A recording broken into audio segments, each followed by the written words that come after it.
Hola, bienvenido a un nuevo episodio de Laboralmente Podcast. Este episodio llega a todos ustedes gracias a marcas y empresas que apoyan el contenido que aquí ofrecemos. Mailboxes, tu solución completa de envíos, logística, impresos y compras por internet. En este espacio hablamos de ideas, de experiencias, del día a día laboral que tú y yo enfrentamos. Hablamos de esas cosas que se esperan que sepas, pero nunca te enseñaron. Esto es Laboralmente Podcast. Bienvenidos a un nuevo episodio de Laboralmente Podcast, tu espacio donde compartimos esas cosas que por lo regular no se conversan, pero que de alguna forma se esperan que sepamos. En este nuevo episodio vamos a hablar de algunos temas que ustedes nos preguntan bastante.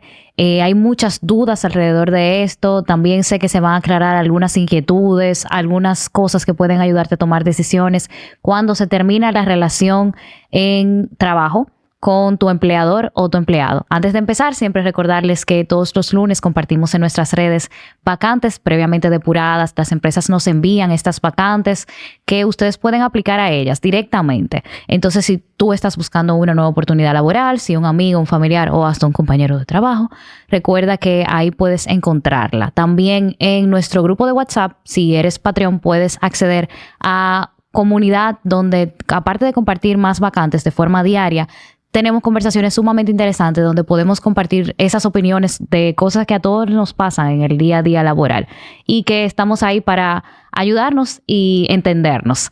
En este episodio me causa la verdad que mucha expectativa porque sé que todo lo que vamos a conversar en el día de hoy, y ya sé que ustedes vieron el título y quién está aquí y todo eso, vamos a ver muchas cosas que a veces quizás nos incomodan emocionalmente, pero no necesariamente entendemos de cómo funciona a nivel de práctica y cuáles cosas a nivel de código laboral tenemos a nuestro favor o en contra, si lo queremos ver así, cuando decidimos terminar una relación laboral en una empresa, ya sea tanto del empleador como el empleado. Y vamos a ver un poquito acerca de esas diferencias entre cuando renunciamos, cuando dimitimos, cuando somos desahuciados, cuando somos despedidos, entre otras cositas sumamente interesantes. Entonces, bienvenido, Luis, ¿cómo estás? Muchas gracias, Lorraine. Muy bien, ¿y tú? Yo estoy muy bien. La verdad es que yo me siento muy honrada por tener un abogado con bastante buen crédito alrededor de ti. No, gracias a ti y felicitarte a ti por el trabajo que estás haciendo y por la comunidad que has ido creando.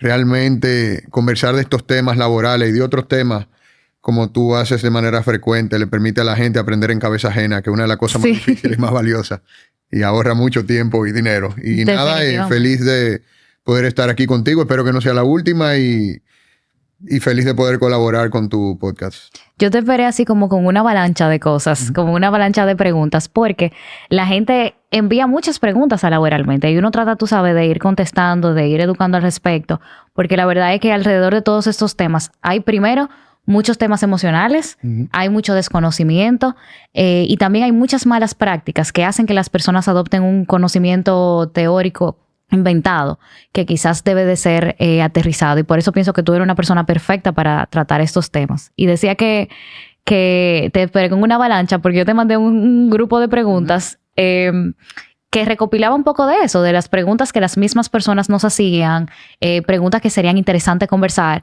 Y nada, vamos a empezar con... No, y te aseguro que en estos temas laborales, que son tan complejos como la misma relación humana. Exacto. Pueden llegar una avalancha de preguntas, pero conforme tú vayas contestando cada una de ellas, surgen más preguntas. Así mismo. Entonces, son temas casi inagotables que siempre habrán dudas, existe mucho desconocimiento y también existe mucho desconocimiento selectivo, en que tanto el empleador como el trabajador en lo que le conviene se hacen... Exacto. Completa la oración, como estamos en un podcast, ¿verdad? Pero sí, feliz de colaborar en lo que pueda y nada, arranquemos.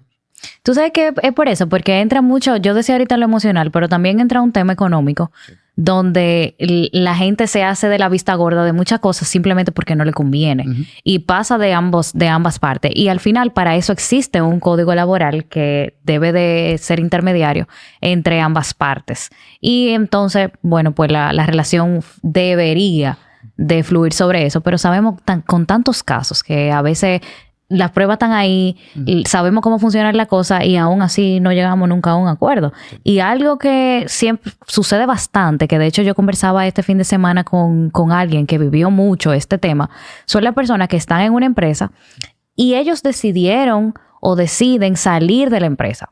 Eso es una renuncia. Sí. O sea, yo quiero irme de la empresa. Pero entonces no me voy porque entonces pierdo mi dinero, pierdo todo.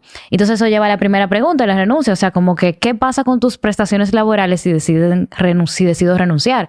Como que desaparece simplemente porque yo decidí renunciar. Sí, cuando hablamos de renuncia en términos legales, de acuerdo al Código de Trabajo que tenemos desde el año 1992, utilizamos un término que tiene una aplicación dual, que es el desahucio. Ese desahucio puede ser ejercido por el trabajador o puede ser ejercido por el empleador. Lo que entendemos como la renuncia simple es el desahucio ejercido por el trabajador. Básicamente, el desahucio es un mecanismo de terminación sin responsabilidad en el cual no se invoca o no se le atribuye una falta al otro, siendo la falta la causa de la terminación. En el desahucio sería como un corolario de la libertad de empresa en el caso del empleador, que no está obligado a permanecer con una empleomanía o con un empleado en particular que no desee que continúe con la empresa y no tiene que argumentar una causa específica, salvo las prohibiciones que establece la ley. Y en el caso del trabajador, sería más o menos asemejable a la libertad personal. El derecho de una persona de elegir su destino, dónde emplea su tiempo, etcétera, etcétera. Lo que pasa es que en el desahucio o la renuncia es uno de los modos de terminación al que el trabajador trata de huirle, precisamente por lo que pierde. Se entiende que deja de ganar. Lo que deja de ganar. Exacto. Nunca fue suyo, era un derecho eventual. Que básicamente el concepto de prestaciones, que consiste en omisión de preaviso y cesantía. Entonces, ¿en qué consisten esos términos? La omisión de preaviso, que básicamente a la hora de terminar un contrato de trabajo, la parte, si se termina por desahucio, que no le dé un aviso previo a la otra con suficiente antelación para, desde el punto de vista del empleador, buscar llenar esa vacante o buscar el sustituto a esa persona, o en el punto de vista del trabajador, poder durante ese periodo buscar otro trabajo, debe pagarle a la otra un monto económico que tiene un tope a partir del año de contrato de trabajo, que es de 28 días de salario. En la práctica, ese monto lo suele pagar el empleador, que hasta por recomendaciones, al momento que ejerce el desahucio, lo ejerce de forma inmediata, omite el preaviso y paga esos 28 días. En el caso del trabajador, no es muy usual que lo pague. Entonces, y también es muy difícil cobrarle a un trabajador. Pero el concepto que realmente le temen los trabajadores perder es la cesantía, porque la cesantía es un concepto que también se acumula, pero que no tiene un tope. El preaviso tiene un tope de 28 días, la cesantía no tiene un tope. El tope es la vida útil del trabajador o la vida, el paso por la vida. Y en el caso de la cesantía, durante los primeros 5 años del contrato de trabajo son 21 días por año, pero a partir del quinto año, ese trabajador tiene derecho a percibir 23 días de salario por cada año. Eso tiene carácter retroactivo, es decir, desde el momento mismo que el trabajador cumple 5 años de prestación de servicio, todos los años que ha generado, o todos los años que le han sumado su antigüedad, se pagarían con 23 días de salario. Entonces, ese concepto particularmente es el al que los trabajadores le temen, porque piensan, mira, yo le di 10 años a esta empresa, yo no voy a dejar sobre la mesa mis prestaciones o mis cesantías. Mi dinero. Pero ¿qué sucede? Hay un falso entendimiento o un entendimiento selectivo de lo que es la cesantía y el preaviso. Son derechos eventuales. No es que son tuyos, es que pueden ser tuyos como trabajador en el caso de que la empresa prescinda de tu servicio sin invocar ninguna falta o ninguna causa, como el caso del desahucio ejercido por el empleador, o en los casos en que tú como trabajador dimitas argumentando, es decir, poniéndole término al contrato de trabajo, argumentando una falta cometida por el empleador. Pero básicamente a esos conceptos de cesantía y preaviso es lo que los trabajadores le temen renunciar, en sus palabras, porque puede ser una suma considerable, sobre todo cuando se tiene 10, 15, 20 años trabajando. Tú sabes que eso pasa primero por eso, porque tenemos un interés económico y uno liga o mezcla las cosas con que yo tengo 10 años trabajando aquí. Tú usaste una palabra clave. Yo le he entregado 15 años, 10 años a esta empresa y por eso me corresponde. Y no me voy a meter mucho en ese tema de cesantía porque mi madre está escuchando esto y ella tiene un pensar acerca de esto. Y qué bueno que tú así lo explicas porque evidentemente es un derecho eventual. O sea, tiene un porqué. Lo que sucede es que ahora mismo esa es la protección que tiene ese empleado a nivel legal. Es la única que existe. Y tú sabes que a nivel de noticias y a nivel de discusiones del Código Laboral se ha hablado bastante de si se quita, si no se quita. Y la gente, tú le mencionas la C de cesantía y ya tiene los guantes puestos, pero no ha entendido. Causa de huelga, exacto, de paralización nacional, se movilizan todas las fuerzas sociales. Pero eso es uno de los temas, como tú y yo conversamos previo al podcast, sobre lo que existe mucho desconocimiento. Exacto. Realmente, la modificación de la cesantía no es un asunto fácil, o la eliminación, mejor dicho, porque la base legal de la cesantía no es el Código de Trabajo en sí. Tiene una base legal hasta superior, que son los convenios de la OIT que ha suscrito la República Dominicana, que de acuerdo al bloque de constitucionalidad que nos enseñaban en la universidad, tienen rango, en el peor de los casos, equiparable al de la Constitución. Entonces, para la República Dominicana poder eliminar completamente ese derecho eventual de la cesantía, tendría que denunciar esos tratados, esperar que el periodo de vigencia que le queda a los tratados internacionales una vez se denuncien pase y ahí modificar su ordenamiento interno.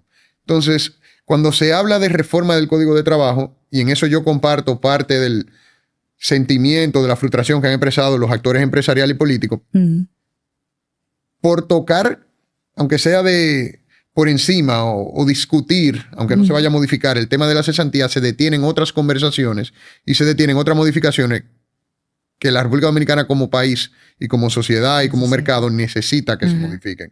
Yo espero que en este esfuerzo que se está llevando a cabo ahora mismo, que creo que está bastante avanzado, que no se va a tocar el tema de la cesantía, pero se van a tocar otros temas igual de importantes, podamos contar con una modificación de los aspectos que sean necesarios del código. Porque el Código de Trabajo, obviamente, como toda obra humana, es perfectible, pero fue una obra necesaria en su momento, claro, que tiene muchas luces. Y que es necesaria ahora mismo, porque la verdad es que el trabajo ha cambiado bastante. O sea, la forma en que se trabaja ha cambiado demasiado. Fíjate cómo se tuvo que hacer resoluciones para el tema del teletrabajo. Fue incluido, honestamente, y en mi opinión un poquito vago, pero fue incluido. Entonces, así como eso, hay muchas cosas que han ido cambiando y que deben de ser contempladas, porque si no tenemos esa guía, al final cada quien hace como entiende. Y eso entonces lleva a trabajamos como locos, ¿verdad? Claro. Como así lo entienda. Entonces, tú mencionaste algo con el tema del despido, cuando tú mencionabas el tema del despido justificado o injustificado. ¿Y qué pasa en ese caso? O sea, cuando a ti te despiden, ¿siempre tú entiendes que debe de ser justificado? Si es injustificado, ¿qué sucede? El despido es quizá el tema más contencioso en lo que la terminación de las relaciones laborales se refiere. Porque el despido tiene una característica de que tú lo ejerces, pero que sea justificado o injustificado, ni siquiera es tu palabra lo que lo define. Es lo que determina un tribunal, si se judicializa. Mira, el despido es básicamente la terminación de un contrato de trabajo ejercida por el empleador, argumentando o invocando una falta cometida por el trabajador. Las faltas están enumeradas en el Código de Trabajo, se pueden construir otras faltas o algunas conductas se pueden subsumir dentro de las faltas que están enumeradas por el Código de Trabajo.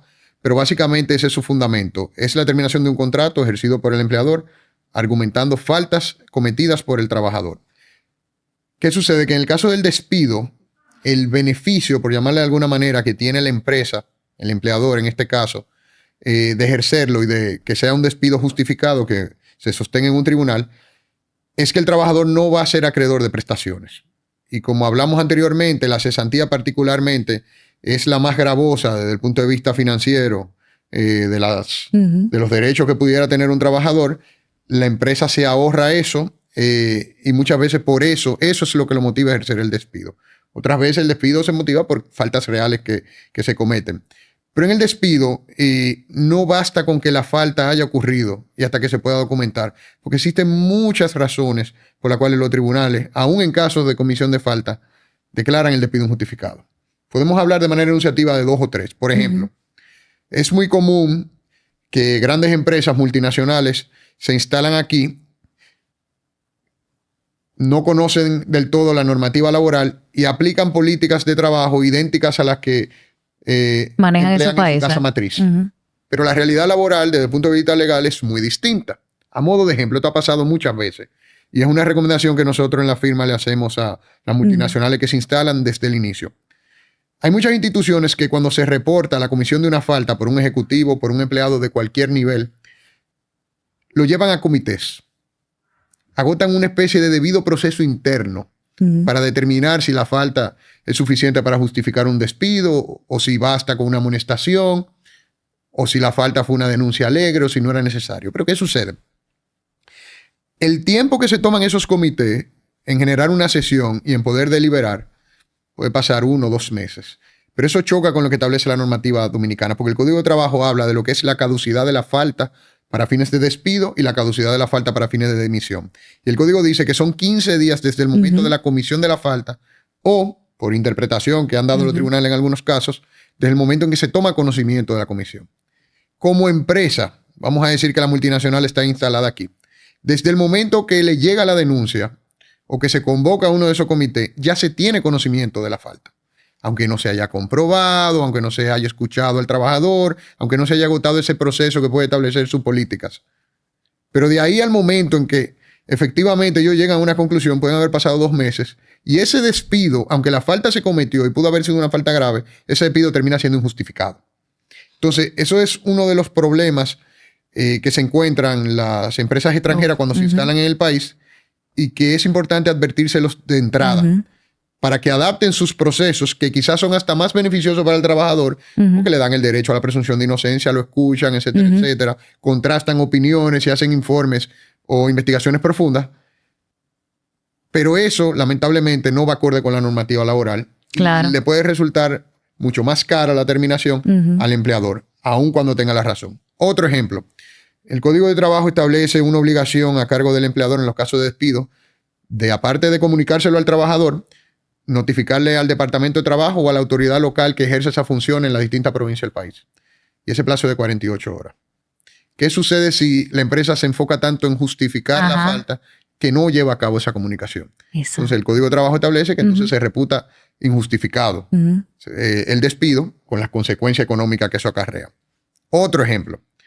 La jurisprudencia ha emitido múltiples criterios y diría que es un criterio casi pacífico de que no es suficiente que se cometa una falta y que se pruebe la comisión de la falta y que se reporte correctamente al Departamento de Trabajo, sino que hay que demostrar también que la falta fue una falta grave.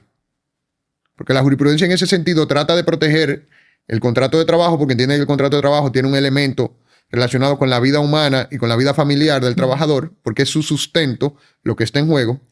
Y sobre eso podemos hablar más adelante cuando hablemos de qué tantas opciones tiene el trabajador y que desconoce. Una de ellas es penal y está basada precisamente en el sustento.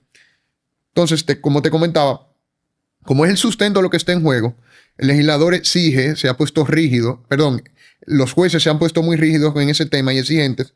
Entonces te piden un tercer requisito, es que la falta sea grave y que tú tengas que demostrar como empresa o como empleador por qué esa conducta cometida por el trabajador puede causar o causó un perjuicio en la empresa o no puede ser tolerada o no puede ser reiterada.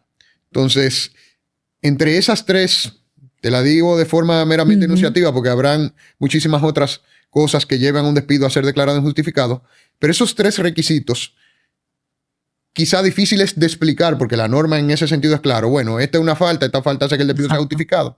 Pero esos requisitos que también ha establecido la jurisprudencia hacen que muchas veces, o que por lo menos desde la perspectiva de mi práctica particular y de la firma de abogados en la que trabajo, la mayoría de los despidos se han declarado injustificados. Tú sabes que lo que sucede ahí, y me atrevo a decirlo yo porque lo he visto bastante, yo sé que tú muchísimo más. El Ministerio de Trabajo, que sirve como intermediario, siempre se va a inclinar más por el empleado que por el empleador. Y alguien decía, creo que aquí en el podcast, y si no en una conversación, que ¿por qué es así? O sea, lo cuestionaba de que por qué si un intermediario debería de velar por ambos. Y sí debería de velar por ambos, pero hay una realidad que es innegable. O sea, el empleador sí tiene más poder que el empleado en el caso. Entonces, ese poder para tú poderlo poner en una balanza y que podamos pelear los dos bajo la misma condición, entre comillas, pues entonces te lo tiene que dar otra institución, y en este caso es el Ministerio de Trabajo. Que sea correcto en la mayoría de los casos, quizás no, quizás sí. Pero entiendo que debe de existir como esa dualidad donde podemos competir bajo las mismas condiciones. Porque tú económicamente sí puedes responder a las cosas que tú me estás presentando, pero yo como individuo... como individual no puedo. Entonces ahí entra todo esto. Tú sabes que también pasa mucho que con ese tema del despido injustificado y justificado, las empresas no entran mucho en ese problema por eso mismo. Porque sí, tú tienes todas las justificaciones para despedir a la persona porque reiteradas veces ha cometido múltiples faltas, pero tú dices, cónchale, que yo lo voy a hacer perfecto, pero voy a llegar a un tribunal, voy a tener que pasar por X tiempo, X cosa, y no quiero pagar ese precio. No quiero ese sacrificio, entonces mejor me desprendo económicamente de ese dinero, y es lo que hace que, por el contrario, si nos vamos a otra área, entonces desmotivamos al empleado que tú tienes haciendo bien el trabajo. Y te voy a decir por qué. Y lo escuché en este fin de semana porque hablamos mucho de eso. Y es que tú tienes una persona que está haciendo las cosas mal. Y al final, sí, tú lo estás despidiendo, tú lo estás desvinculando de la empresa, pero tú le estás otorgando un dinero que ahorita hablábamos, que era el dinero, mi dinero, que la gente así lo reconoce. Técnicamente tú lo estás premiando. Una inconducta. Exactamente. Entonces tú lo que dices es, cónchale, tú tienes que sacar a la persona porque te está contaminando el ambiente. El trabajo no está funcionando porque esta persona, por su forma, por los errores que comete, no sé, por la mala práctica, por quizá la poca ética laboral, te está afectando el negocio. Pero para yo sacarte tiene un precio. Entonces te premio con eso y quizá tú te empleas mañana. Sí. Que era lo que hablábamos ahorita. O sea, al final esto es un dinero que te sirve para tú subsistir cuando tú no tienes un medio de recepción de ese dinero, pero tú mañana te empleas y tú no devuelves el dinero. Sí, sí. O sea, tú te quedaste con tu dinero, te empleaste y seguiste tu vida. Te pagaron por hacer el trabajo mal. Entonces yo creo que ahí es que tenemos que llegar como a un punto intermedio de entender por qué existen cada una de las reglas listadas y que demuestra que tenemos un buen código laboral. Lo que pasa es que tenemos que cumplirlo para que tenga sentido realmente. Y eso que tú comentas es muy interesante porque es uno de los temas que realmente no hay una respuesta correcta. Me explico. Desde una perspectiva financiera, netamente financiera, y dicen que las finanzas son frías y no tienen sentimiento, el costo de ejercer un despido puede resultar siendo mucho mayor que el costo de ejercer un desahucio, cuando hablamos de trabajadores que tienen pocos años en la empresa. Okay. Incluso si el despido te lo declaran justificado. ¿Por qué? Vamos a ver el siguiente escenario. Un trabajador tiene 4 años trabajando en una empresa. Esos 4 años, si tú lo desahucias, serían 81 días de salario. Esos son 3 meses y algo. Básicamente, si contamos que el salario mensual se asume que son 23.83, digamos 3 meses y poco. Y 28 días de preaviso serían 4 meses y poco más. Si a ese trabajador tú lo despides y te ahorras, entre comillas, ese derecho eventual que él perdió por la forma en que se terminó el contrato de trabajo, a veces, hasta para que un tribunal reconozca que ese despido fue justificado, tú tendrías que gastar más que eso. Y aquí nosotros tenemos que hacer más que un mea culpa, es un acto de sincerización. Lo primero es que inmediatamente lo despides, existe una alta posibilidad de que ese trabajador demande. Que el trabajador demande implica que la empresa tiene que incurrir en costos legales. Y esos costos legales, salvo empresas muy grandes, se hacen mediante contratación de abogados externos. Porque muchas empresas, la mayoría, no cuentan con un departamento legal. Y muchas de las que cuentan con un departamento legal, ese departamento no tiene la capacidad de respuesta de poder ir a los tribunales. Se dedican más a trabajo interno. Por poco que cobre esa firma, ese abogado, sole practitioner, como dicen, ese abogado independiente, muy probablemente el costo de los honorarios por instancia sea por lo menos la mitad de las prestaciones. Estoy hablando de un 81 días, no estoy hablando de un empleado que tiene muchos años. Pero a ese trabajador, o mejor dicho, a ese abogado que lleva el caso del trabajador, no le cuesta nada interponer la demanda, porque en materia laboral no se pagan tasas judiciales. La fijación de audiencia, etcétera, etcétera, eso no cuesta. Los costos lo va a asumir más que él, directamente el cliente, temas de notificación, entre otras cosas. Pero si el tribunal de primera instancia declara el despido justificado, él va a apelar. Y esa apelación suele generar una nueva contratación con el mismo profesional del derecho que defiende al empleador o con otro. Y eso genera otro costo.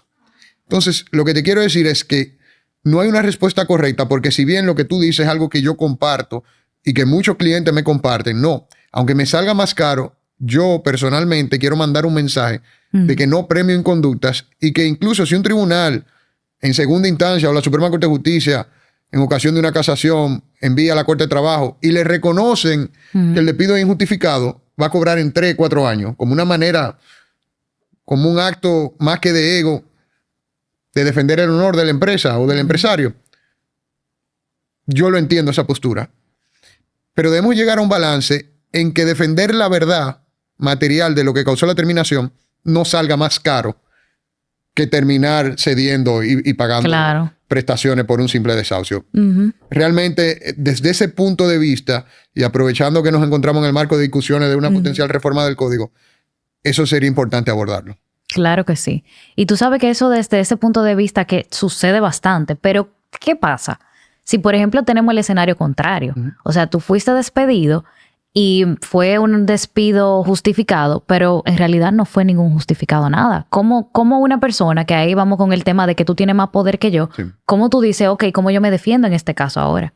Sí, mira, ahí la mayor dificultad que va a tener ese trabajador despedido, injustificadamente o sin razón, es en encontrar un profesional de derecho que le diga claramente cómo llevar su caso y que no lo desinterese.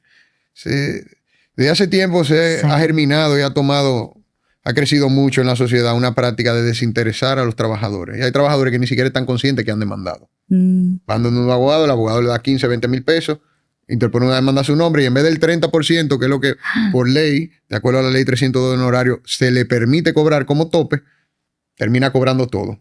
¿Tú has visto un cuota litis más denso que un cuota litis de trabajo? Lo que vemos poderes de representación, yo sé que tú lo ves mucho. Vemos que los poderes por lo general son específicos. Poder especial para representar en tal o ya diligencia. Pero los cuotalitis que firman los abogados, que ponen los abogados a firmar a los clientes en materia de trabajo, son cuotalitis muy abarcadores, son cuotalitis muy densos, que básicamente... Tú le estás entregando todo. Todo. Solo falta que pongan el abogado puede vender los órganos del trabajador y no me sorprendería que en poco tiempo esa sea la nueva práctica. Entonces, ¿qué sucede? ¿Por qué yo digo que esa es la mayor dificultad que va a enfrentar el trabajador? Por desconocimiento, a veces inducido, o por necesidad, porque no podemos taparnos los ojos. La necesidad, como dicen que la necesidad es la madre de toda invención, también es la causa de muchas malas decisiones. La necesidad, el hambre, la ignorancia, todo eso son malos consejeros, pero son realidades que no podemos ignorar. ¿Por qué yo digo que ese es el trabajo más difícil? Porque una vez pueda asesorarse correctamente, es relativamente sencillo demandar por un despido, argumentando que el despido es injustificado, porque en este caso el trabajador tiene una labor pasiva desde el punto de vista judicial. Contrario al caso de la dimisión, que vamos a ver más adelante, en el trabajador debe probar la falta. Exacto. En el caso del despido, el trabajador tiene varias capas de defensa y encima la presunción opera en su favor. Entonces es el empleador sobre el cual pesa la carga de la prueba y tiene que demostrar la comisión de la falta, por qué esa conducta constituye una falta, en qué disposición del Código de Trabajo está contenida, que notificó en el plazo hábil al Ministerio de Trabajo, al Departamento de Trabajo, a la autoridad local que ejerce esa función, que esa falta no había sido objeto de caducidad, es decir, que se ejerció el despido dentro de los 15 días de comisión de esa falta, y que la falta es grave. Entonces, desde esa perspectiva, el trabajador tiene una posición bastante ventajosa. Y en los casos, por ejemplo, que son la mayoría, en que el trabajador demanda argumentando que el despido es injustificado, el trabajador entonces sería acreedor de varios conceptos. El concepto de derecho adquirido, yo sé que tú lo has tratado mucho en tu podcast, ese concepto aplica para todos los trabajadores, independientemente de cómo termine su contrato de trabajo. Sería acreedor de prestaciones, es decir, omisión de preaviso y también cesantía. Podría reclamar daños y perjuicios por el despido haber sido injustificado. Y sobre todo, que esta es la más atractiva, particularmente para los abogados laboralistas, y esto explica por qué la mayoría de los casos laborales, a la primera audiencia, los abogados no citan a las empresas, es la indemnización que establece el artículo 95.3 del Código de Trabajo, que es una indemnización de hasta 6 meses de salario, dependiendo de la duración del proceso. Pero es una indemnización que los abogados laboralistas engordan, coloquialmente hablando, a propósito, porque ellos tienen libertad de hacerlo. Esa indemnización consiste en que en los casos en que el despido es declarado injustificado o que una dimisión es declarada justificada, el trabajador tendrá derecho a percibir hasta 6 meses de salario. Y eso está atado a la duración del proceso. Pero ¿cómo los abogados inciden en eso? Bueno, tú conoces y tu público conoce que la demanda laboral se introduce mediante una instancia, no es mediante un acto alguacil. El acto alguacil es la citación y se comunica la demanda ahí, pero se introduce mediante una instancia. Eso quiere decir que en términos llanos, hoy tú y yo pudiéramos ser objeto de una demanda laboral y no enterarnos hasta que nos citen o hasta que le pidamos al tribunal una certificación de si existen procesos en nuestra contra. Entonces, ¿qué hacen los abogados? Hábilmente, pero esas son de las cosas que mucha habilidad, mucho, como le dicen, viveza latina, pero que realmente afectan la economía, afectan los negocios, afectan la inversión. Depositan la demanda laboral. A veces el trabajador hasta sigue prestando servicio y no se tiene conciencia de eso. Pero vamos a suponer, dándole beneficio a la duda, ya el contrato se terminó, el trabajador fue despedido. El trabajador deposita la demanda laboral. La primera audiencia, que es la de conciliación, se celebra relativamente rápido. El abogado del trabajador no cita al empleador. Sube a la audiencia y dice, no, magistrado, tuvimos dificultades con el ministerial para poder localizar al empleador. No hemos citado, vamos a aplazar. Y el tribunal, el juzgado de trabajo le da una fecha y le dice, esa fecha es muy pronto. Yo voy a salir de vacaciones, deme, por favor, póngamela en 2 meses. La segunda audiencia puede que haya citado, puede que no. Pero ese abogado, mediante esa táctica, por llamarle de alguna manera, utilizando un eufemismo, mediante esa táctica ya se agenció los 6 meses de salario para el trabajador.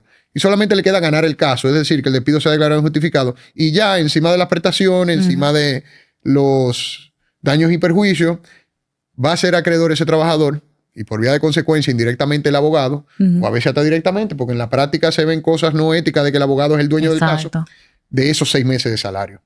Entonces ellos engordan los casos y por eso tú te preguntas, ¿y por qué me notifican la demanda laboral 4 meses después? No. Se interpuso en tiempo hábil, se interpuso dentro de los 2 meses la demanda. Lo que pasa es que él aplazó audiencias para engordar esa indemnización y asegurarse que al momento que el Tribunal de Trabajo, el Juzgado de Trabajo emita la sentencia, ya él tenga esos 6 meses. Me encantó que tú pongas ese ejemplo porque yo creo que la gente necesita escuchar este tipo de prácticas que son sumamente comunes porque a veces la gente dice de que, cónchale, pero ¿por qué que yo tengo que ser tan fuerte con esto? ¿Por qué que yo tengo que ser tener tanto límite con tal cosa? Y la verdad es que hay que protegerse. O sea, tanto el empleado como el empleador tiene que mantener una actitud de protección por todo este tipo de cosas. Porque a veces tu mayor... ¿cómo se dice esto? Tu mayor... se me fue la palabra, pero lo que más te puede hacer daño quizá puede venir de algo externo y tú no lo sabes. Y eso externo puede ser la voz de un abogado que simplemente lo que está buscando es tu mayor amenaza. No está en tu entorno necesariamente. Exactamente.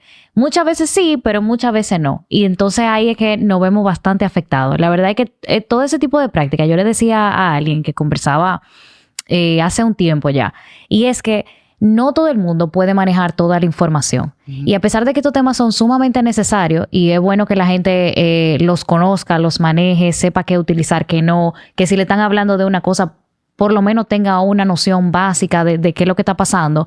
Hay cosas que no todo el mundo tiene la habilidad o debería de conocer. Por eso mismo, por la falta de ética que existe, que es sumamente común. Entonces, esta persona me hacía ese comentario porque veía unos videos que se iban virales porque a la gente le encanta este tema, como de qué forma yo puedo... A la gente le encanta todo de qué forma yo puedo sacarle provecho, engañar, sacar... Sí. Todo eso a la gente eso es lo que le gusta. Entonces... esta persona lo que decía era a modo de desahogo, de que ya existen suficientes represalias entre empleador-empleado, suficiente en el día a día laboral. Imagínate que la gente tenga conocimiento de cosas que trabajan en su contra, porque al final trabajan en contra de ambos. Entonces, la verdad es que yo creo que es un tema sumamente delicado. Lo olvidé mencionar al inicio, pero yo respeto mucho el trabajo que ustedes hacen, porque y cuando digo el trabajo que ustedes hacen, el trabajo honesto de mediar en este tipo de cosas, porque es sumamente difícil. Ahorita hablábamos del tema emocional, pero este es el sustento de una persona. Nosotros hablamos aquí de temas laborales desde muchísimos puntos de vista, dentro de ello de cómo tu vida laboral tiene mucho que ver contigo como persona, de cómo eso aporta a ti, a todo lo que tú tienes alrededor y todo eso. Imagínate el escenario que tú estás presentando, haciendo contraste con todo lo que yo te estoy mencionando ahora, eso es una bomba. O sea, cóctel exactamente. peligroso. es sumamente importante. Y tú mencionaste algo que la gente desconoce bastante y que en un momento lo tocamos aquí, pero por arribita, y la verdad es que nunca le dimos continuidad, y es el tema de la dimisión, de que la gente está muy familiarizado con los términos renuncia y despido, a medida que va pasando el tiempo con el término desahucio, pero la dimisión, que es un derecho que tenemos ambos, es algo que la gente realmente no conoce y que es algo por lo que puede optar. Entonces yo quisiera como que tú nos explicara un poquito de cómo funciona esto. Sí, mira, la dimisión es básicamente la terminación del contrato de trabajo ejercida por el trabajador, invocando que el empleador ha cometido una falta en su contra. Las faltas también están contenidas en el Código de Trabajo, pueden ser actos de violencia, puede ser no pagarle el salario en la forma y lugar convenido y la fecha convenida, entre muchas otras. Pero ¿qué sucede con la dimisión? En el caso de la dimisión sucede una dinámica parecida pero inversa en un sentido con el despido. La dimisión es justificada o injustificada y esa última palabra la determina finalmente un tribunal. Entonces, ¿qué sucede? Cuando la dimisión es declarada justificada, el trabajador también va a ser acreedor de las prestaciones, que en el caso del desahucio o la renuncia ejercida por el trabajador las hubiera perdido, daños y perjuicios si se comprueba la falta cometida en su contra, y la misma indemnización que comentábamos anteriormente de hasta 6 meses, dependiendo de la duración del proceso. Y la dimisión es algo cada vez más común en la República Dominicana porque en el caso de los contratos de trabajo existen algunas prácticas de múltiples empresas que por buena fe o por desconocimiento llevan a cabo, o hasta no necesariamente por buena fe, hasta como una manera de financiarse, que llevan a cabo de manera recurrente y que cada vez son más peligrosas. Por ejemplo, ¿cuántos han escuchado, los que han tenido la oportunidad de ser trabajadores de más de 1 o 2 empleadores, cuántos han escuchado o han experimentado casos en que el empleador te comenta, mira, la cosa está difícil, el salario de este mes lo vamos a diferir para el próximo? ¿Y cuántos han escuchado que un empleador dice, mira, a ti no te conviene estar inscrito en la Seguridad Social, yo te lo voy a pagar por efectivo y no te voy a reportar? ¿O cuántos trabajadores también han sido víctimas de casos en que ellos están inscritos en la Seguridad Social, el empleador les retiene, pero no les reporta a la Seguridad Social, afectando su eventual o potencial derecho a una pensión y hasta la cobertura de un seguro? Entonces, todos esos casos que te mencioné, que te acabo de mencionar, son casos que permiten al trabajador dimitir, que no le hayan pagado el salario a tiempo, que no lo inscriban en la Seguridad Social. Temas de esa naturaleza le permiten dimitir, es decir, ponerle término al contrato, invocando una falta cometida por el empleador. ¿Por qué la dimisión cada vez es más común y es un mecanismo por el cual están optando muchos trabajadores y muchos abogados que son al final de la jornada los actores que llevan a cabo, que introducen esas demandas y que conocen los procesos? Por eso cuando hablamos de la práctica laboral en República Dominicana, el trabajador y el empleador se supone que son los protagonistas, pero el abogado del trabajador suele ser protagonista también. Quizá menos visible, pero igual de importante. Que al momento que ejercen una dimisión, el Código de Trabajo exige que la dimisión esté sujeta al mismo rigor que el despido, solo que este rigor lo asume el trabajador. Es decir, el trabajador debe dimitir, comunicar la dimisión al empleador, puede ejercerla frente al Ministerio de Trabajo, el Departamento de Trabajo, la autoridad local, y debe ser comunicada dentro de las 48 horas, igual que el despido. Pero ¿qué es lo que se está viendo en la práctica? En la práctica se está viendo que los trabajadores van con un formulario de dimisión. Cuando te digo formulario, no es que exista un formulario en el Ministerio de Trabajo, es que tienen un modelo que hizo un abogado o un trabajador y se lo pasan, que se invocan todas las faltas que establece el Código de Trabajo y como 4 o 5 más relacionadas a leyes de seguridad social. Entonces, ellos la invocan todas, cuando te digo todas, es absolutamente todas, para que el empleador tenga que defenderse de todo. ¿Qué sucede? Aquí los tribunales tienen quizá algunos un problema de percepción. En el caso de la dimisión, la labor activa le corresponde al trabajador. Y es el trabajador que debe demostrar cuáles causas o cuáles faltas, mejor dicho, ha cometido el empleador en su contra. Pero por lo general, si el empleador no se defiende, hay una que es casi fulminante y que la defensa de esa falta por lo general le corresponde al empleador, que es el tema de la inscripción en la Seguridad Social. ¿Por qué esa es fulminante? Primero, porque un trabajador que no esté inscrito en Seguridad Social, eso no tiene justificación. Claro. Aunque haya sido el trabajador que lo haya pedido, aunque haya sido una condición del contrato de trabajo, aunque el empleador no haya querido en su momento y haya cedido como una manera de agradar al trabajador, eso es una trampa. Y digo que es una trampa no solo porque esa causa por sí sola hace justificada una dimisión con todo lo que eso conlleva, sino porque la no inscripción en seguridad social tiene ramificaciones penales, administrativas, civiles y laborales. Desde el punto de vista laboral, hace que la dimisión sea justificada de forma automática, al margen de que las otras 17 causas que haya invocado el trabajador no hayan existido. Desde el punto de vista penal, porque se llevan procesos penales llevados por la Tesorería de la Seguridad Social y el mismo trabajador puede llevar procesos penales contra ese empleador y los directores en caso de que sea una persona jurídica de esa empresa. Desde el punto de vista administrativo, porque la Ley de Seguridad Social y la modificación que tuvo hace no tantos años esa ley dispone sanciones administrativas que van desde multa hasta inhabilitación, cierre de la empresa contra ese empleador o esa empresa. Y desde el punto de vista civil, porque se pueden exigir daño y perjuicio y se puede constituir en actor civil no solamente el trabajador afectado, no solamente la tesorería, sino que iría más lejos y podrían constituirse en actor civil hasta la familia del trabajador. Y eso lo digo porque es un tema peligroso, porque muchas empresas lo hacen hasta sugerencia del trabajador, que ya tiene, tú sabes que el pluriempleo es una realidad en República Dominicana, y ellos dicen, bueno, ya yo estoy bajo la cobertura de la seguridad social con mi empleo X. Este empleo Y yo quiero que me entre el ingreso limpio. Pero ¿qué sucede? Los empleadores no deben entrar en esa práctica porque al margen de las responsabilidades que anteriormente te mencioné, civil, penal, administrativa y laboral, en los casos de dimisión, cuando la causa de dimisión es la no inscripción en la ley de seguridad social, esa es una de las pocas, por no decir que es la única, con miedo a que luego recuerde otra, quizás es la única causa de dimisión que no está sujeta a caducidad. ¿Qué quiere decir eso?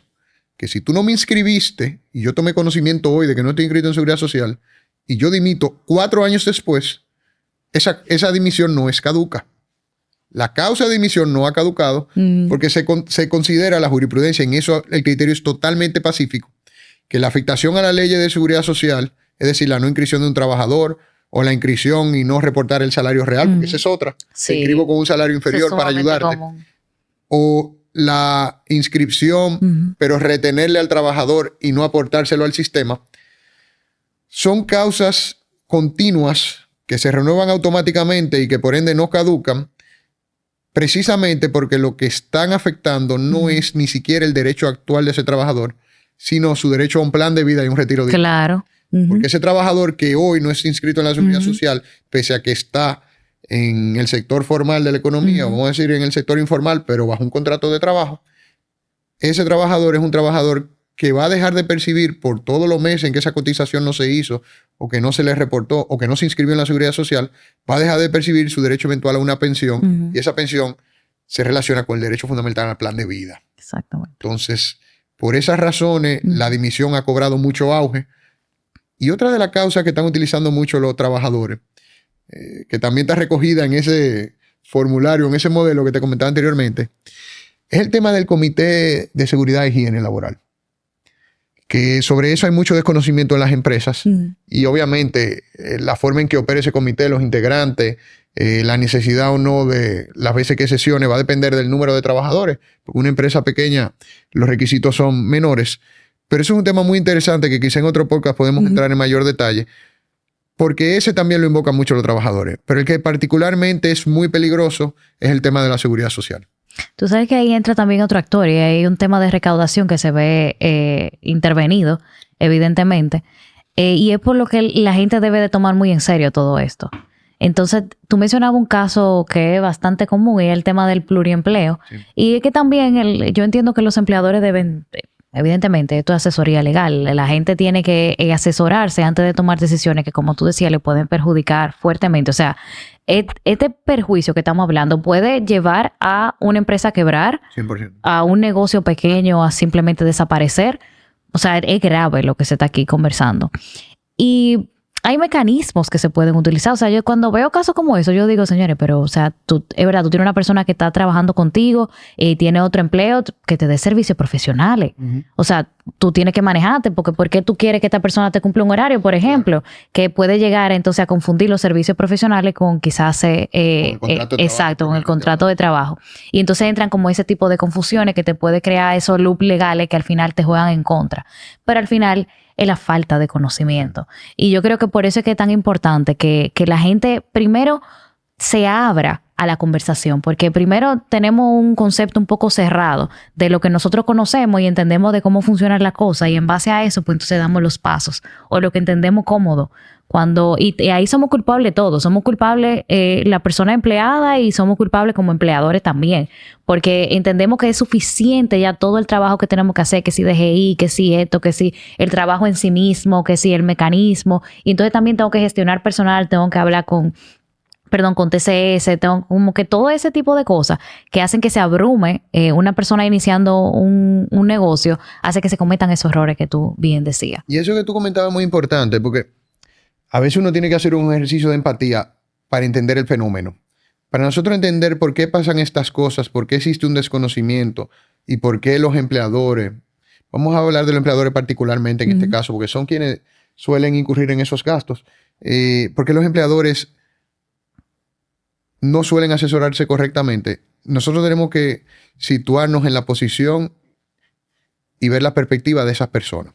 Vamos a suponer, un empleador, tú sabes que los negocios operan en base a márgenes. Y los márgenes en un mercado tan competitivo cada vez son más estrechos. Sí. Entonces, un empleador que de por sí tiene que gastar en constituir una empresa, tiene que llevar a cabo toda una carga burocrática con las distintas entidades de recaudación, las distintas entidades regulatorias, en lo caso que sea, operen en un sector regulado, la empleomanía, el costo de lo que ellos le llaman el pasivo laboral, que tienen que provisionarlo por lo menos internamente, porque en cualquier momento ese pasivo o parte de ello puede convertirse en exigible. Y que encima de todo eso tengan que gastar en asesorarse laboralmente sobre aspectos para los cuales ellos entienden que contratan a los equipos de recursos humanos o a su equipo legal, es una idea o una realidad difícil de digerir para el empleado. Claro. Pero es importante que ese empleador sepa lo caro que le puede salir no asesorarse, y ahí es que puede dimensionar correctamente el valor de asesorarse preventivamente. Porque, como tú mencionabas anteriormente, un solo caso de una dimisión basada en leyes de seguridad social, seguida de un proceso penal llevado a cabo por la TCS y la Fiscalía Laboral, seguido del proceso administrativo sancionador, entre otras cosas, es suficiente en una sociedad, un mercado muy competitivo, que los márgenes, como te comentaba, son estrechos y que se acude excesivamente al financiamiento como única forma de crecer. Un solo caso de eso sería suficiente para detener o cerrar una empresa. Entonces, cuando el empleador es consciente de esa realidad, entonces ahí es que puede valorar justamente el valor, valga la redundancia, o la importancia de asesorarse preventivamente. ¿Por qué es que tú crees que nos cuesta tanto asesorarnos en ese tema? Es que es odioso. Porque, como te comentaba, el empleador busca un margen, busca invertir en el negocio. Esto es una inversión en el negocio, porque es una inversión que permite proteger el negocio de pérdidas económicas considerables en un futuro. Pero el empleador no lo ve así. El empresario no suele verlo así. Suele verlo más como un gasto. Suele verlo como un gasto de un asunto que se puede manejar si surge, y que él va a tratar de que no surja, tomando en cuenta la forma en que el recurso humano trata el recurso, en que él se comporta como jefe, como supervisor.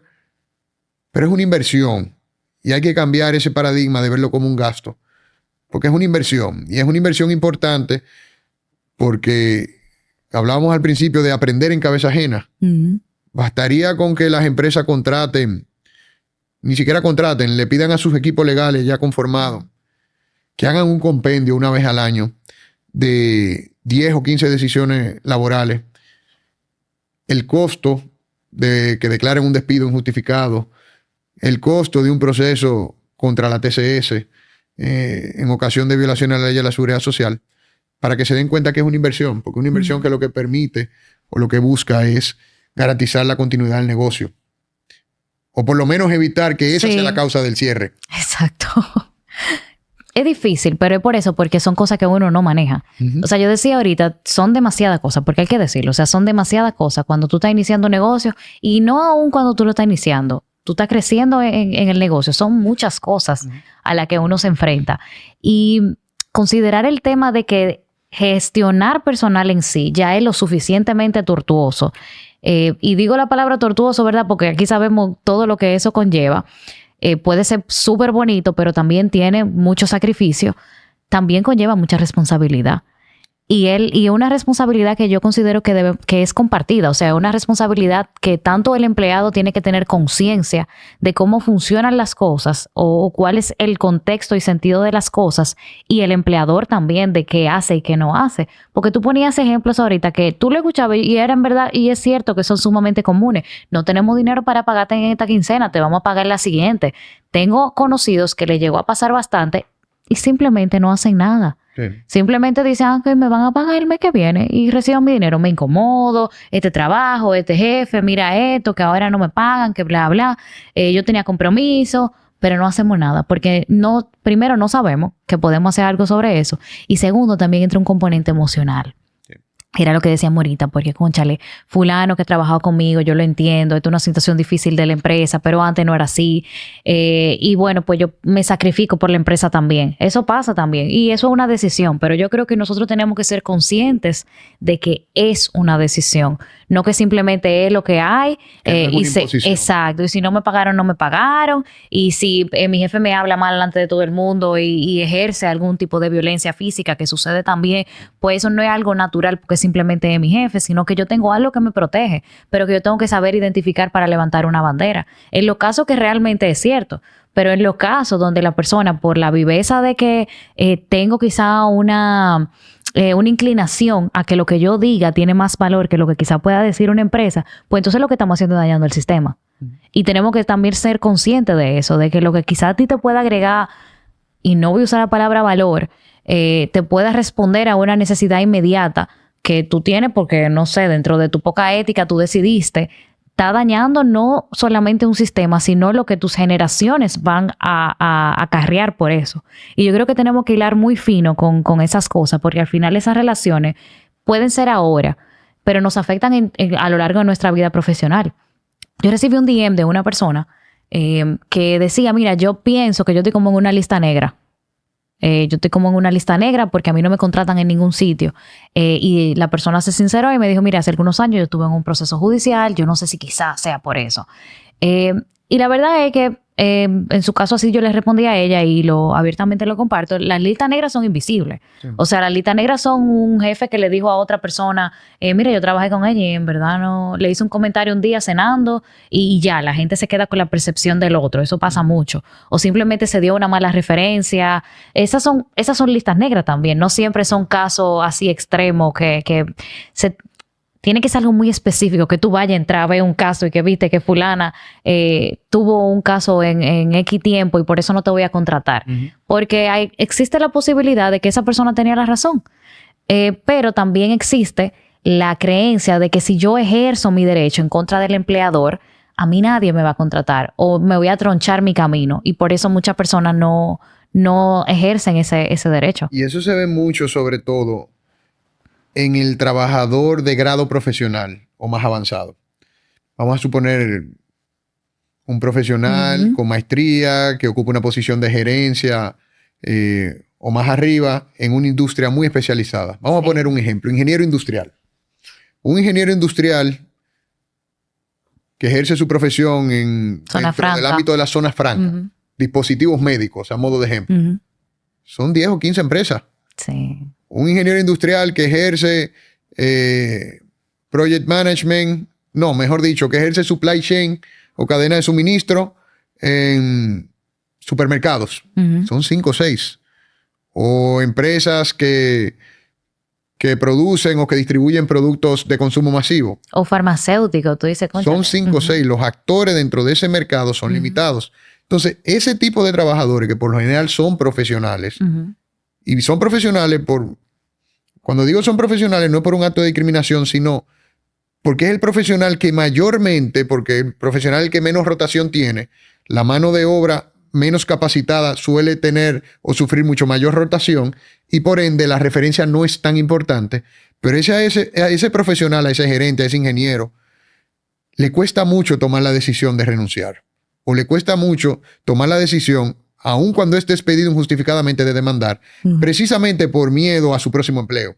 Exacto. Porque estamos hablando de personas relativamente jóvenes que tienen una vida útil de trabajo todavía larga y que creen que por ejercer sus derechos se va a tronchar su carrera.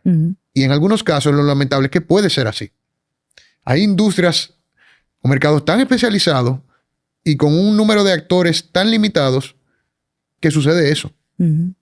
Pero creo que no colabora con eso la percepción, a veces bien ganada, de que algunos trabajadores o los abogados laboralistas ejercen la materia laboral con mucha mala fe. Y que el objetivo no es solo recuperar lo que al trabajador le corresponde, sino quebrar la empresa. Y eso me lleva a una de las ideas que tú comentabas anteriormente. Los temas laborales son complicados por definición, porque imagínate, son relaciones. Y las relaciones humanas son complicadas, porque son relaciones humanas. El factor humano es que lo complica todo. Es como la gente que dice, qué lindo está el país, el problema son sus habitantes, ¿sí? Porque es el factor humano. Pero cuando yo digo que son conflictivas es porque es muy difícil tú conciliar los intereses personales que a veces son tan básicos como la misma alimentación o el techo, lo que está en juego, y tú pedirle a esa persona que lo que está en juego es su alimentación y su techo, que piense en el país. Pero realmente esa persona es suficiente para hacerle un daño al país. A modo de ejemplo. Era costumbre hace unos años, y por eso se tomó una decisión de en el Congreso pasar una ley de fuerza pública, que por una sentencia laboral, un país que tiene dependencia del turismo, entre otros sectores, pero el turismo es fundamental para nuestra economía, con una sentencia laboral de primera instancia, iban y embargaban un hotel en temporada alta y en el momento que estaban recibiendo X cantidad de turistas. Y el hotel, ante esa situación apremiante y con miedo a que eso sea lo que marque el recuerdo del turista, y los hoteles sí es un negocio que también la referencia es muy importante, porque los turistas dejan recomendaciones de forma muy activa y le comentan a sus familiares, a sus allegados conocidos, este hotel me gustó, este no. Terminaban negociando sentencias laborales de 100,000, 200,000 pesos, $1,000,000 de pesos. Porque había uno o dos trucos. Truco uno, llevaban al alguacil que llevaba a cabo la ejecución y decían, mira, conmigo como abogado o mi cliente, que era el trabajador, son 300,000 pesos. Pero el abogado ponía 300,000 o 200,000 de honorario y decía, para detener esa ejecución que está llevando a cabo el alguacil con el grupo de ayudantes, cariñosamente de tigres, que lo acompañan en la ejecución, tiene que buscar $1,000,000 de pesos, porque si no, él no se va. Porque yo no le he pagado y yo le dije que él iba a pagar con lo que él se llevara de aquí. Entonces, esa mala práctica, que eran muy comunes, dieron lugar a que se aprobara una ley de fuerza pública que tiene sus luces y sus sombras, y tiene bastante sombra también. Pero fue una de las medidas que se tomó para tratar de evitar o de disminuir la cantidad de abusos que se cometían ejerciendo precisamente la práctica laboral. Entonces, un trabajador era suficiente para afectar la inversión extranjera.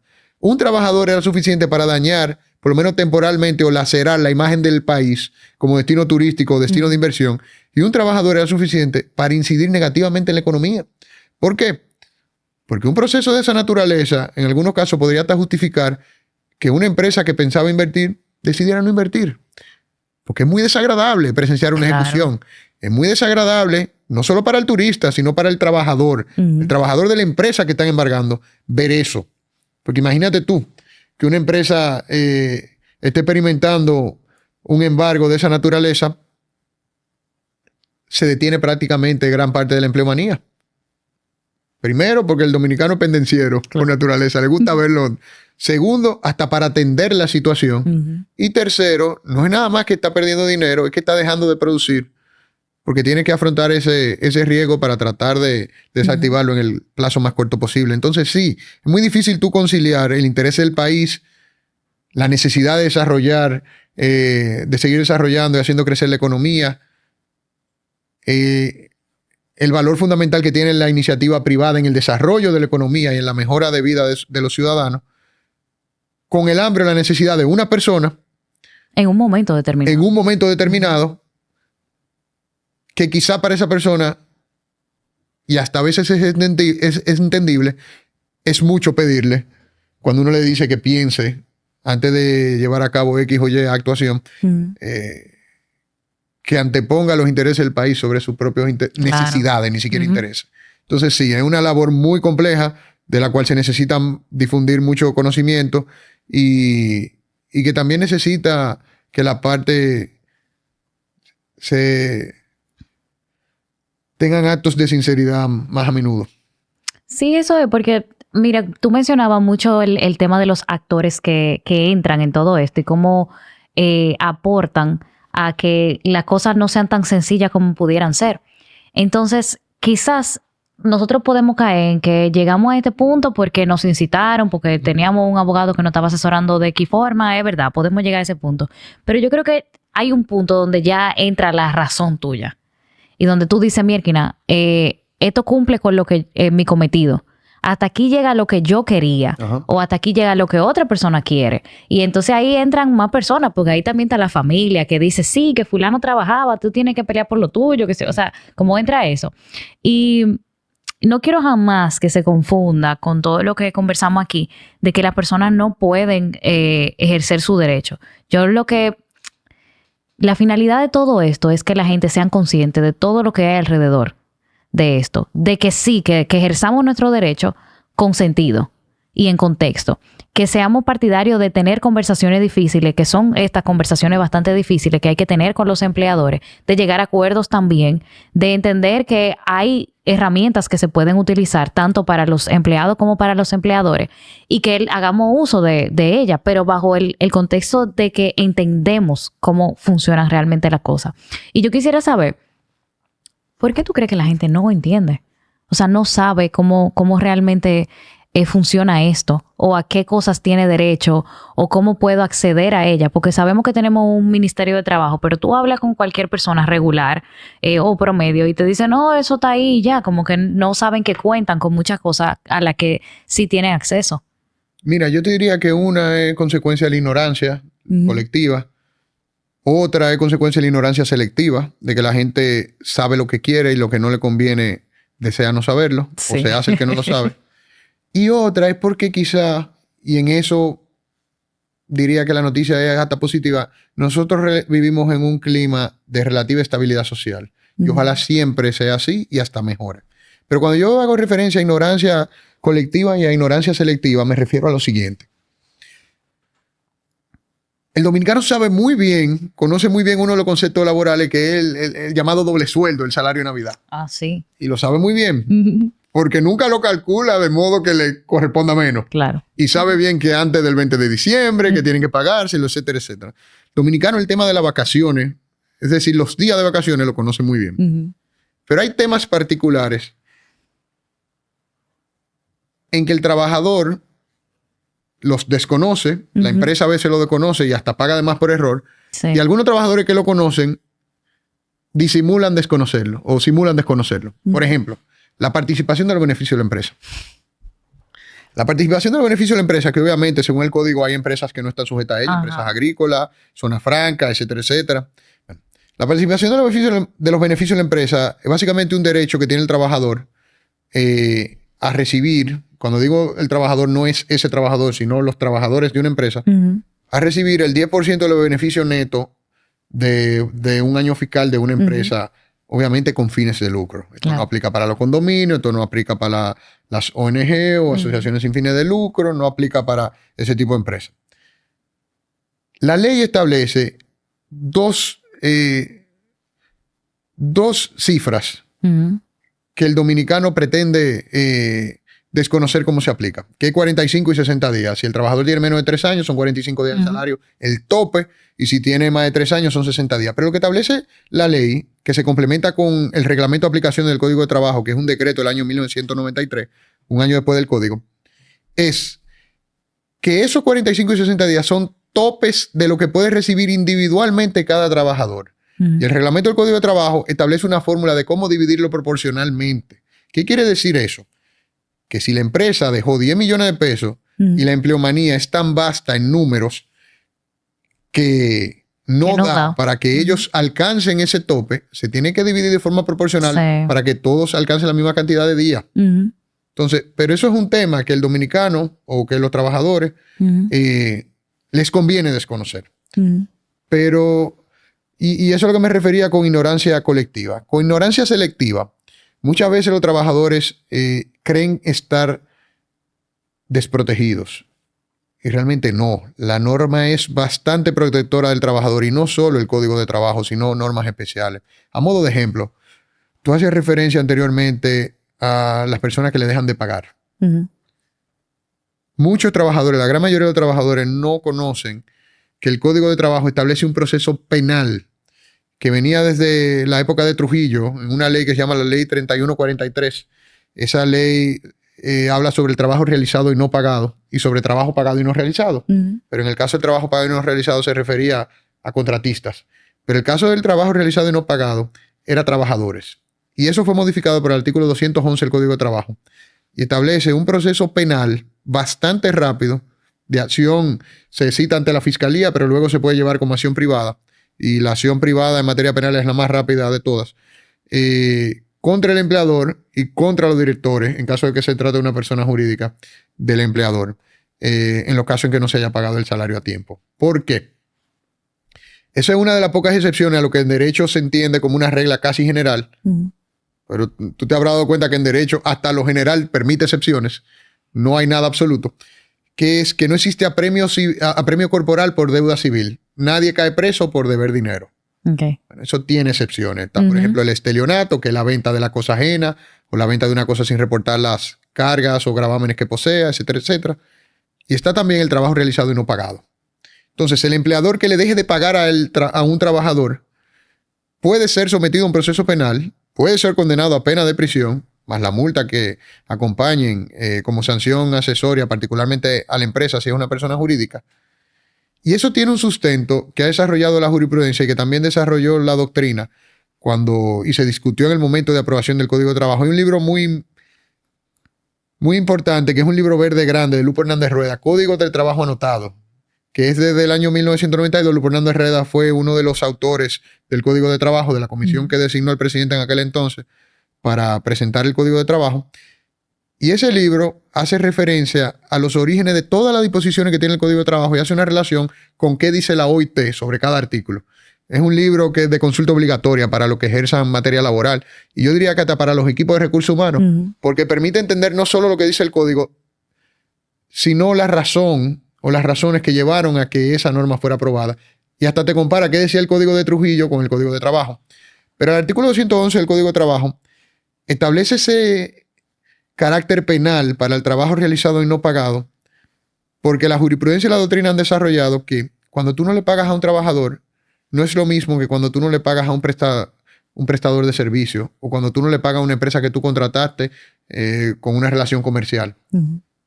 Porque lo que está en juego es el sustento del trabajador y de su familia. Y ese sustento que se relaciona con la alimentación, con la posibilidad de permanecer en vida o de prolongar su vida, tiene un carácter penal. Se protege a través de la justicia penal. Entonces eso es algo que conocen los trabajadores. Y hay muchísimos casos en que, porque también no podemos decir que toda la mala fe reside del lado del trabajador. Hay muchos empleadores que actúan Claro. para aumentar sus márgenes porque no les conviene o porque se han acostumbrado o vienen de sistemas. Aquí hay mucha inversión extranjera de todos los niveles. Sí. Hay algunos que vienen de sistemas de sociedades en que los trabajadores tienen mucho menos derechos o no tienen casi derechos y quieren instaurar esas malas prácticas aquí. Por eso el trabajador debe asesorarse.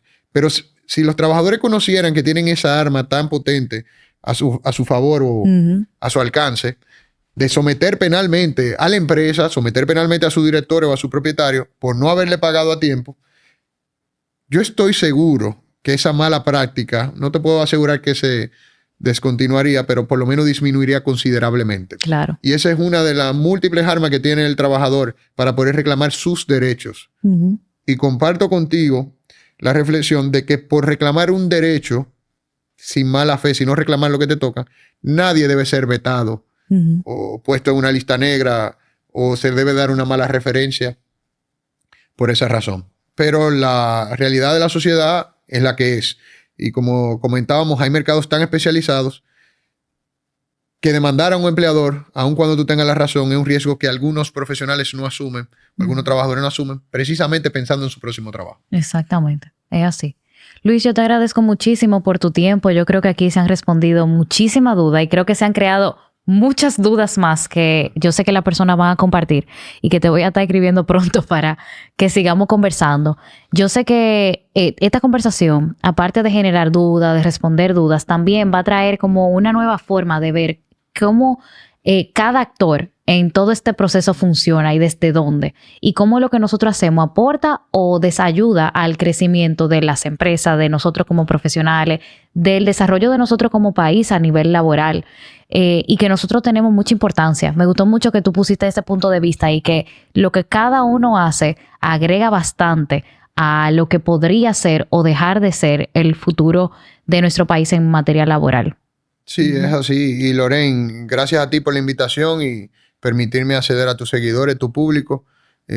Aprovecho y elogio nuevamente la labor que estás haciendo y te invito a que siga profundizando en difundir conocimiento de estos temas que son sumamente importantes, porque imagínate la importancia de las relaciones de trabajo.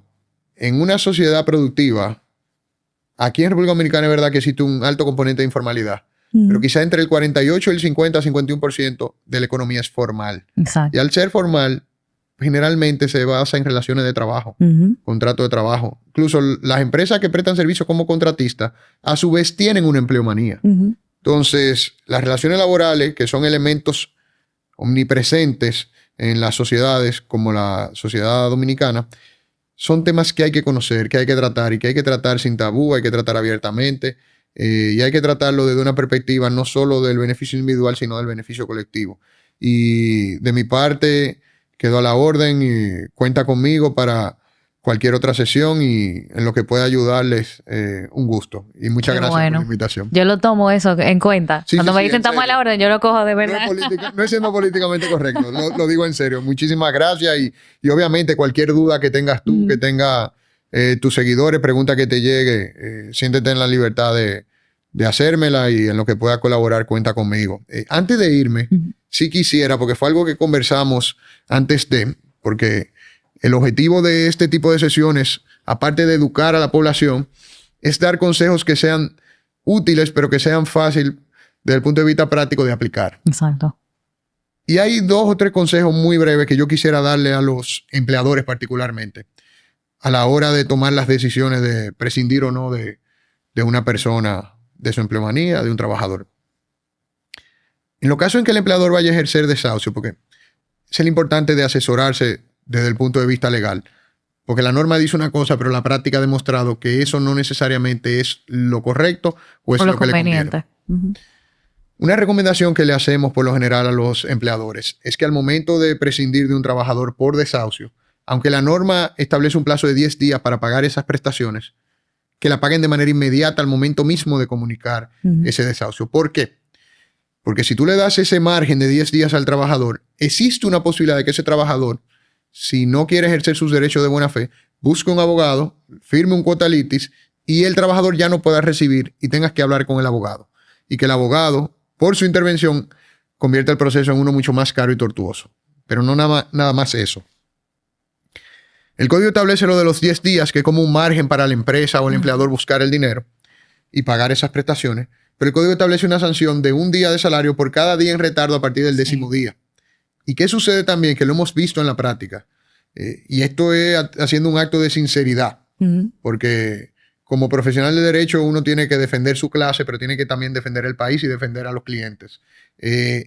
Existen abogados que recomiendan a los trabajadores esconderse o desaparecerse para que esos 10 días pasen y engorden, que fue el término que utilizamos anteriormente para hablar de una indemnización, eso que le llaman los salarios caídos, y que cuando pongan una demanda no sea las prestaciones que le deban, sino las prestaciones y 3, 4, 5 meses de salario, etcétera, etcétera. Esa es una recomendación. Otra recomendación, aparte de que no esperen el plazo de los 10 días por el tema de los salarios caídos, que omitan dar el preaviso. ¿Por qué? Y esta es una recomendación que la hago más desde el punto de vista de recursos humanos que legal. Porque si el empleador da el preaviso, en cierta medida, al momento de que pague las prestaciones, solamente va a pagar cesantía. Porque si dio el preaviso completo, no tiene que pagar esos 28 días. Aunque haya pagado un tiempo más o menos equivalente en salario. Pero el trabajador que ha sido preavisado es un trabajador que puede su moral estar afectada. Puede constituirse en una especie de caballo de Troya dentro de la organización. Exactamente. O un elemento que afecte la moral colectiva de los demás trabajadores. O afecte directamente a la empresa con información. Totalmente. O que se le venda la competencia o que colabore con la competencia sea fácilmente captado. Además de que no va a estar presente con la misma regularidad que estaba cuando se estaba ejecutando el trabajo de manera normal, porque una de las cosas que pasan cuando el trabajador ha sido preavisado es que tiene unos descansos ampliados. Exacto. Precisamente para permitirle buscar su próximo trabajo, entre otras cosas. Pero se puede constituir ese trabajador que ha sido preavisado en un elemento difícil, un enemigo dentro de la empresa y una persona con vocación o con capacidad de hacer daño. Entonces, por ahorrarse un preaviso o por no buscar la disponibilidad del dinero para pagar inmediatamente esas prestaciones del momento que comunica la salida del trabajador, yo creo que es un riesgo que no vale la pena asumir. No. Entonces, una recomendación que le hago a las empresas. Igualmente, a los trabajadores, para equilibrar la balanza, como tú. Gracias. Yo les recomiendo que antes de ejercer una dimisión, renunciar, o si tienen sospecha o anticipan o se huelen, como se dice coloquialmente, que van a ser despedidos, se asesoren. ¿Por qué? En materia laboral, los periodos de prescripción son relativamente cortos. Fíjate que en el caso de la caducidad, las faltas caducan a los 15 días. O sea que si tú tienes conocimiento de que el trabajador incurrió en una falta en tu contra, ejerció acto de violencia, no te pagó el salario, etcétera, etcétera, tú tienes que moverte dentro de esos 15 días y buscar asesoría legal para poder dimitir a tiempo. Pero si tú tienes conocimiento de que el empleador va a prescindir de tu servicio, te va a despedir, tú tienes que moverte rápido porque la demanda tiene que interponerse dentro de 2 meses. Igualmente, antes de tomar cualquier tipo de decisión, porque hay decisiones que por la premura o por la falta de asesoría salen caras, y salen caras no porque le pueden costar a la empresa, sino porque le cuesta al trabajador por lo que deja de percibir, que se asesoren. Una asesoría laboral es básicamente un derecho al que pueden acceder casi todos. Simplemente hay que saber buscar. El acto más difícil va a ser identificar quién te puede dar esa asesoría correctamente, pero asesorándose de manera preventiva se pueden reconducir las relaciones laborales que pueden estar laceradas temporalmente y también se puede prevenir que el trabajador pierda sus derechos o que los ejerza de la manera correcta. Entonces, nada, Lorraine, agradeciéndote a ti por el tiempo y por la atención. Y me siento honrado de poder colaborar con ustedes. Cuenten conmigo. Yo feliz. Gracias, Luis, otra vez. Y gracias a todos ustedes por siempre escuchar Laboralmente. Nos vemos en la próxima.